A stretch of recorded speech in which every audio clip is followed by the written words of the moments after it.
Okay, this short lesson will help you understand the difference between a place value and a period. So, first thing I'm going to do is on the number that I've created here, every three places starting from right going to left, I'm going to put commas in. And what I've recorded below this number are the place values in blue. So starting on the right hand side, the 2 is in the ones, and then we have the tens place, and then the hundreds. And then the thousands, you can say 1,000s if you want. We usually just say thousands, 10,000s, 100,000s, and then millions. This is a little bit hard to read here. I'm going to put the M back in. And again, you can say 1 millions if you want, and then 10 millions, and then 100 millions. And then we repeat with billions, 10 billions, and then if there were another place, it would be 100 billions. It continues with trillions. Every three places here, you'll notice that there's a pattern. So I'm going to group these in groups of 3. And these groupings correspond with the commas that I put in. Okay, now this last one doesn't have a group of 3. There's only 2. These are called the periods. This first one is called the ones period.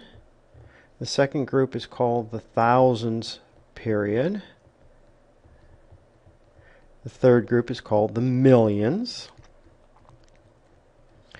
And then finally we have the billions. And again, if we had another place, that would be the trillions. So these are periods. The names in blue up above are the place values. Notice the ones period corresponds to the last place, or the ones place value. The thousands period corresponds to the last place in this next set of 3, the thousands place value.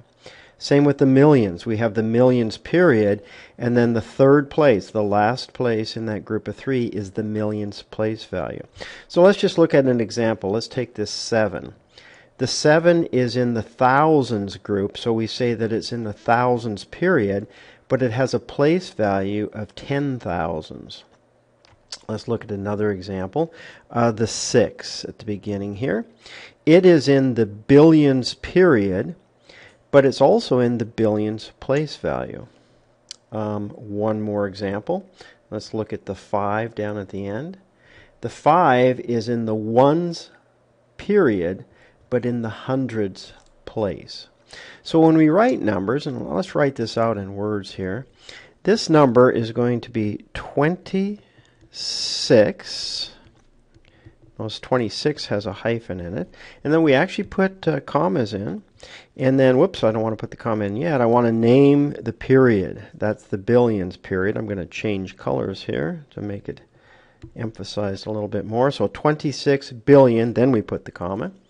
And then we read the next 3 numbers. The next 3 numbers are 840. So 840. Notice we don't say 840. We have to name the period for that group of 3. That's the millions, so we say millions. And then comma. I'm going to continue on the next line here. And then the next group of 3 is a 173. So that's 173. 170. Again, 73 has to have a hyphen in it. Again, no word and there. We have to name the period. Well, that period is the thousands period, so we add the word thousands. And then we put a comma. And then the last group of 3 is 592. 590. 92 has a hyphen. Notice this is the only place where we don't name the period name. The period or the ones period, but we don't say that. So this number is 26,840,173,000. Whoops, I don't really want an S on there. We don't put an S when we actually name the numbers. We just say 173,000 and then 592. There you go.